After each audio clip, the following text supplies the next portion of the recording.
เอ่ยถึงตำนานความรักอันยิ่งใหญ่ของชายหญิงที่มีจุดจบอันแสนเศร้าหลายคนคงคิดถึงตำนานรักของขวัญกับเปรียมและแม่นาคพระโขนงซึ่งทั้งสองเป็นตำนานของความรักแท้อันยิ่งใหญ่ที่เล่าขานกันมารุ่นต่อรุ่นส่วนที่จังหวัดชลบุรีก็ขึ้นชื่อเรื่องตำนานความรักของเจ้าแม่สามมุกเช่นกันที่นั่นมีศาลตั้งอยู่เชิงเขาสามมุกซึ่งเป็นสถานที่ท่องเที่ยวที่ขึ้นชื่ออีกแห่งหนึ่งของจังหวัดชลบุรีเขาสามมุกเป็นเนินเขาเตี้ยๆตั้งอยู่กึ่งกลางระหว่างบ้านอ่างศิลาและหาดบางแสนอีกทั้งที่นี่ยังเป็นที่อยู่อาศัยของฝูงลิงจำนวนมากอีกด้วย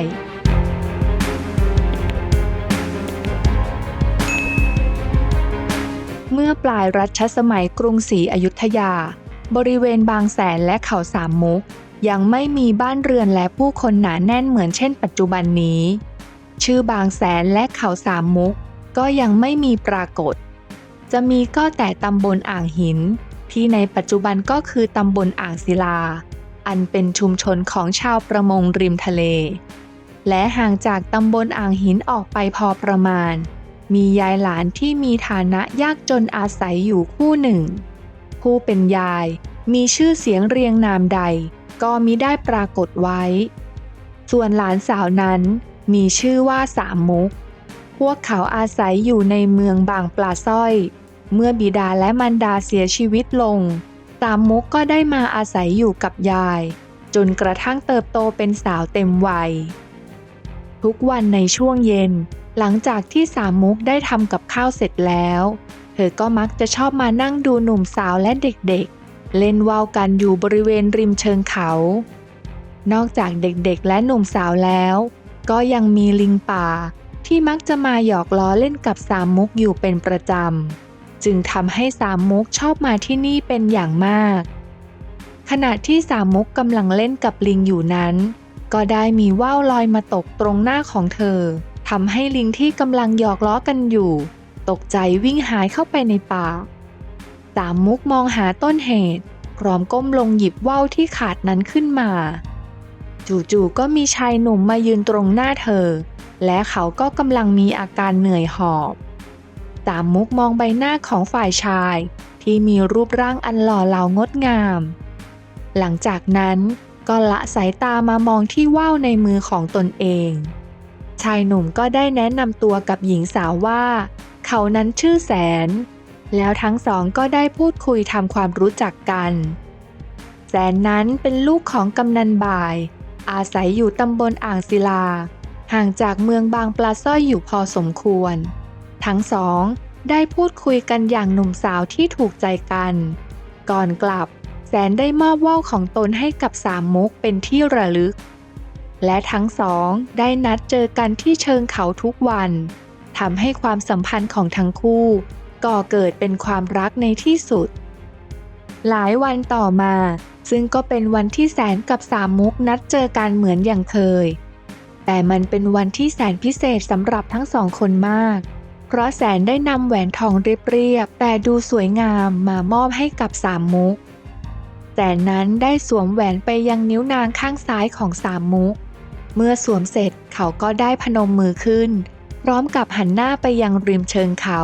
แล้วกล่าวคำสาบานว่าจะรักและร่วมหอกับหญิงสาวที่ชื่อสามมุกคนนี้คนเดียวตลอดไปหากข้าผิดคำสาบานข้าจะกระโดดหน้าผาแห่งนี้ตายเสียเมื่อสามมุกได้ฟังก็ตื้นตันใจเป็นอย่างมากนางยิ้มออกมาด้วยใบหน้าที่เปี่ยมไปด้วยความสุขพร้อมกับพนมมือขึ้นตามแสนและกล่าวคำสาบานว่าจะรักผู้ชายที่ชื่อแสนคนเดียวตลอดไปหากใครคนใดคนหนึ่งผิดคำสาบานขอให้เราทั้งสองมีอันต้องกระโดดหน้าผาแห่งนี้ตายตามกันไป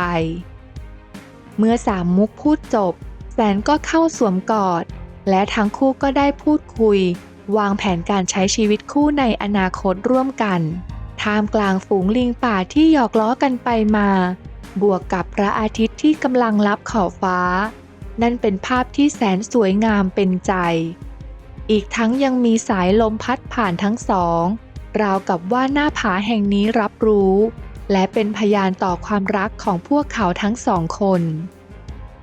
ในวันต่อมาแสนก็ได้พูดคุยกับกำนันบ่ายผู้เป็นพ่อว่าตนนั้นชอบพออยู่กับสามมุกเขาได้ขอร้องให้พ่อช่วยไปสู่ขอสามมุกให้แก่ตน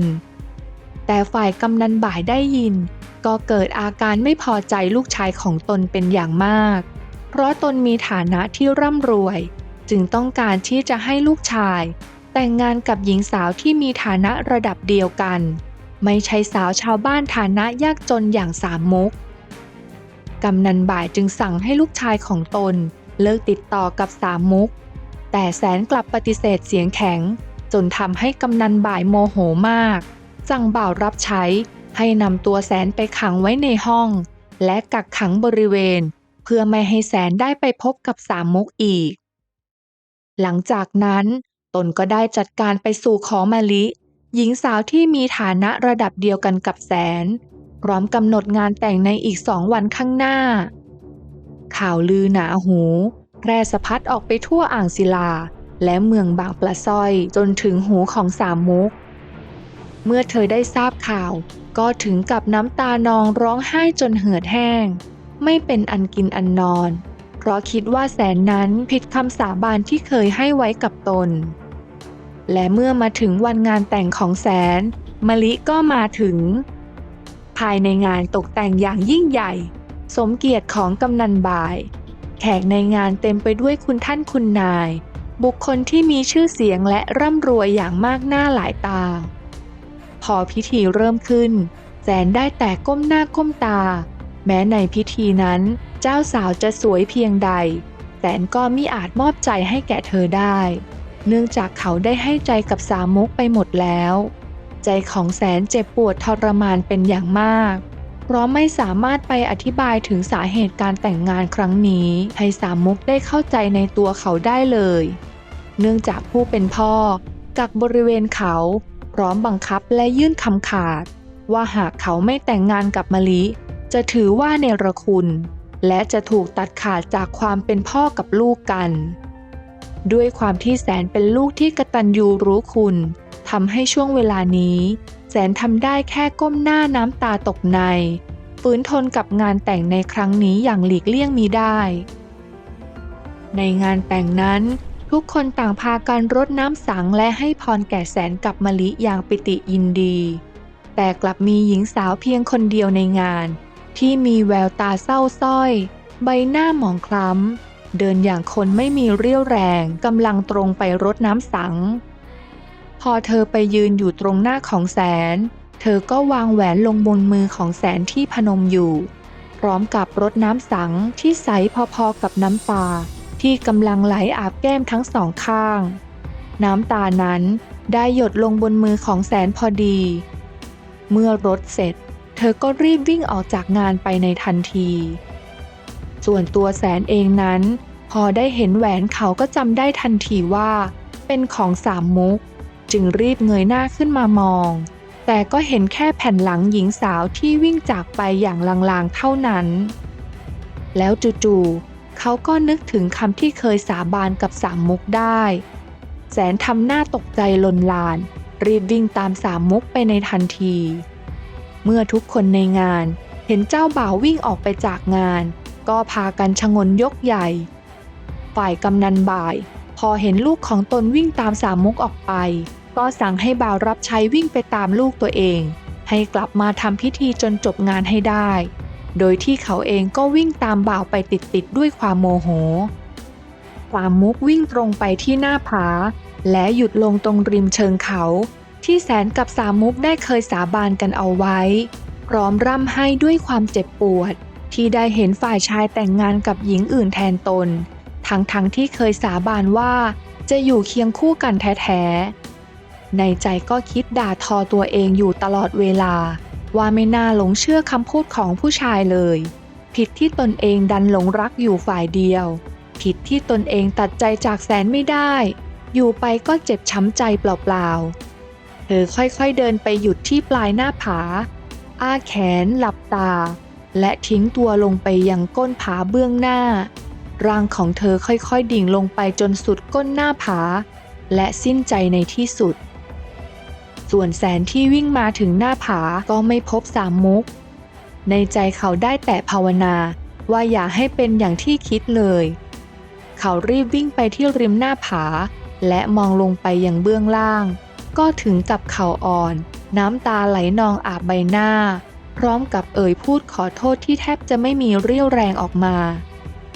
หลังจากพูดจบเขาก็ทิ้งร่างของตัวเองให้จมดิ่งลงสู่ก้นเขาและเสียชีวิตไปในที่สุดฝ่ายกำนันบ่ายได้มาเห็นตอนที่ลูกชายกำลังกระโดดลงหน้าผาเข้าพอดีทำให้ตัวเองถึงกับเข่าสุดร้องไห้สะอื้นและขอโทษออกมาไม่หยุดปากหลายวันต่อมาเหตุการณ์อันน่าสลดใจครั้งนี้ได้ถูกแพร่ออกไปทำให้ผู้คนพูดถึงไม่หยุดหย่อนชาวบ้านต่างด่าทอสาปแช่งกำนันบ่ายที่เป็นต้นเหตุของเรื่องส่วนกำนันบ่ายเองก็รู้สึกผิดมากที่การกระทำของตนเป็นเหตุให้ตนได้เสียลูกชายไปเขากินไม่ได้นอนไม่หลับร่างกายเริ่มทรุดโทรมและเจ็บออดแอดต่อมาหลังจากที่ลูกชายได้ตายไปกำนันบ่ายก็ได้นำถ้วยชามและข้าวของต่างๆมาวางไว้ที่ใต้หน้าผาแห่งนี้และได้ตั้งชื่อภูเขาลูกนี้ว่าเขาสามมุกส่วนชายหาดที่ติดกันก็ตั้งชื่อว่าบางแสนเพื่อเป็นอนุสรณ์แห่งความรักของทั้งสองจวบจนถึงปัจจุบันนี้นั่นเองฝ่ายชาวบ้านหลายคนก็เล่าว่าพอตกกลางคืนพวกเขามักจะเห็นร่างของหญิงสาวยืนอยู่ที่หน้าผานั้นเป็นประจำชาวบ้านจึงพากันสร้างศาลขึ้นมาเพื่อเป็นที่สิงสถิตและเป็นที่สักการะบูชาแก่ชาวบ้านส่วนชาวประมงนั้นเมื่อครั้นจะออกทะเลไปหาปลาก็มักจะเส้นไหว้ศาลเจ้าแม่สามมุกด้วยมะพร้าวอ่อนขนมเปี๊ยะและผลไม้ส่วนผู้ใดที่เป็นแม่ค้าแม่ขายจะบนบานเป็นมะพร้าวอ่อนขนมครกว่าวพวงมาลัยผลไม้และก็สำริดผลเรื่อยมาหากเป็นเรื่องที่เกี่ยวกับการบนบานเพื่อไม่ให้โดนเกณฑ์ทหารหรือเรื่องขายที่ดินและเรื่องสำคัญต่างๆมักจะบนโดยการบวชก็มีหรือบนเป็ดบนไก่บนหัวหมูบนหนังกลางแปลงและละครร